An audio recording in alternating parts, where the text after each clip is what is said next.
আসসালামু আলাইকুম। আমি এখন সাইয়্যিদুল ইস্তিগফার তেলাওয়াত করছি।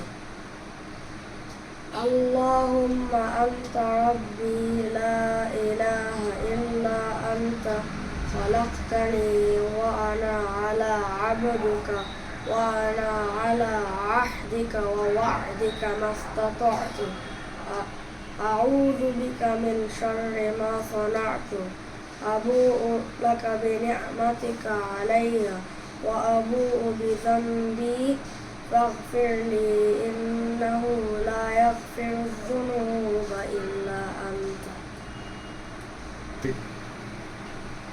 এখন আমি আবারও সাইয়্যিদুল ইস্তিগফার তেলাওয়াত করব। আল্লাহুম্মা আনতা রাব্বি লা ইলাহা ইল্লা আনতা خلقتني وأنا عبدك وأنا على عهدك ووعدك ما استطعت أعوذ بك من شر ما صنعت أبوء لك بنعمتك علي وأبوء بذنبي فاغفر لي فإنه لا يغفر الذنوب إلا أنت.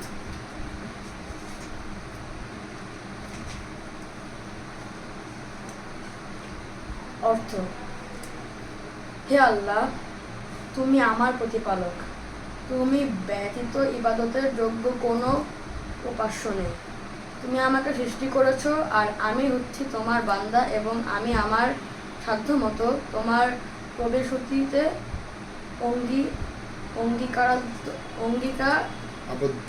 অঙ্গীকারাবদ্ধ রয়েছি।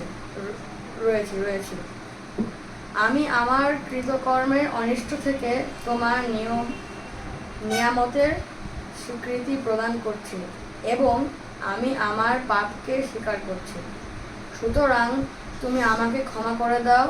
নিশ্চয়ই তুমি ছাড়া আর কেউই গুনাহসমূহের মার্জনাকারী নেই।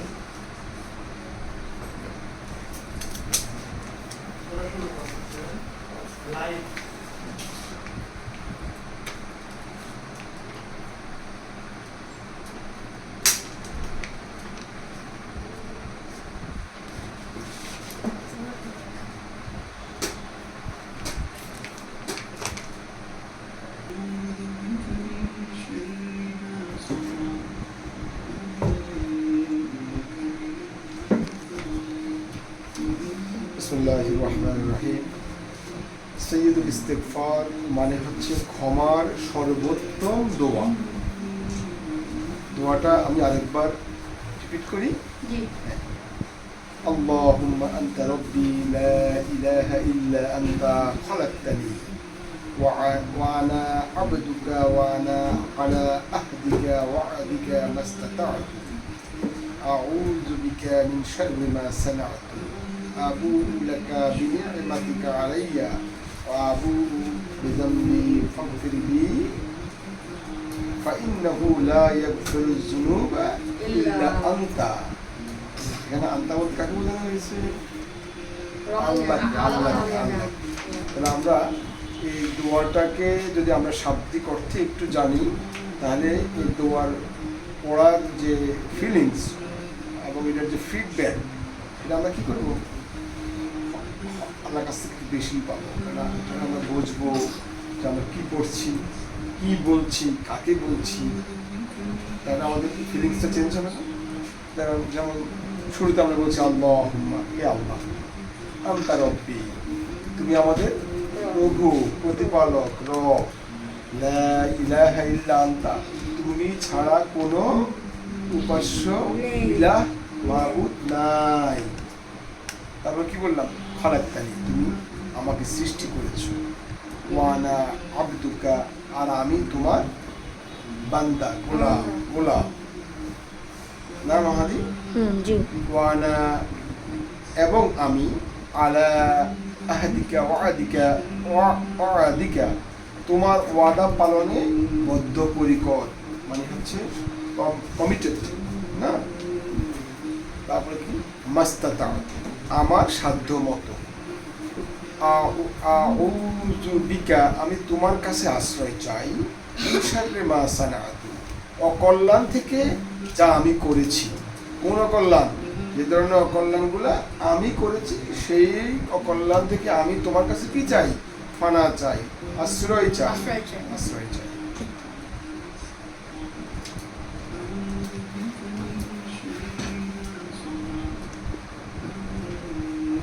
তারপর হচ্ছে কি আবু?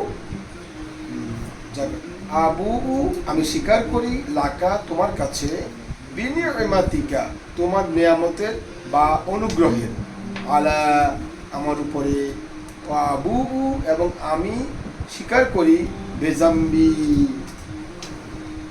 বেজাম্বি আমি স্বীকার করি কি আমার অপরাধের, আমার পাপের।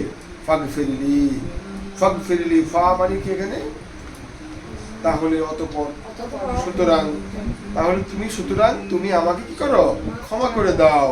ফাইন্নাহু কেননা লা ইয়াগফিরু ক্ষমা করবে না, জুনুব মানে হচ্ছে আমার পাপসমূহ, আমার জুনুব তো এখানে কি জমা জমা, তাই না? পাপ সমূহ, পাপ রাশি, তাহলে কি জুনুব ইল্লা আনতা একমাত্র তুমি ছাড়া। সর্বশেষ কি বললাম? আমরা সর্বশেষ বললাম যে ফাগফিরলি আমাকে ক্ষমা করে দাও, ফাইন্নাহু কেননা নিশ্চয়ই তুমি ছাড়া, লা ইয়াগফিরু ক্ষমা করবে না, আর জুনুব আমার পাপসমূহ ইল্লা আনতা তুমি ছাড়া, কেননা তুমি ছাড়া আমার এই সব কৃতকর্ম, আমি যে সব পাপ করেছি সকল পাপ ক্ষমা করার তুমি ছাড়া আর কেউ নাই। তাহলে আমরা যদি মিনিমাম সর্বনিম্ন দৈনিক যদি আমরা বাদ ফজর যে কোনো ওয়াক্ত সালাতের পরে একবার হলেও এটা আল্লাহর কাছে বলি, নিশ্চয়ই আল্লাহ আমাদেরকে কি করবেন? সাদরে গ্রহণ করবেন। আল্লাহর কাছে আমরা যাওয়ার পর আল্লাহ যদি আমরা বুঝে এই আমলটা করি, আল্লাহ আমাদেরকে কি দিবেন? অবশ্যই ফিডব্যাক দিবেন। তবে এটার পূর্ব শর্ত হচ্ছে কি? ঈমান, আল্লাহর প্রতি আমাদের যে সহি আকীদা, সে আকীদা থাকতে হবে এবং কোনোভাবেই শিরক করা যাবে না। এই দুটা হল তার প্রথম একেবারে পূর্ব শর্ত।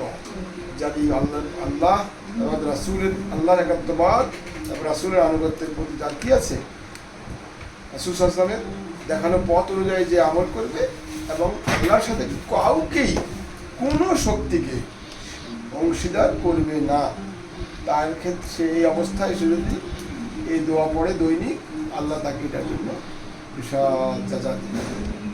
আল্লাহ আমাদেরকে সাইয়্যিদুল ইস্তিগফার মুখস্থ করে আমল করার তৌফিক দান করুন। আমিন। আল্লাহুম্মা আমিন। আসসালামু আলাইকুম ওয়া রাহমাতুল্লাহ।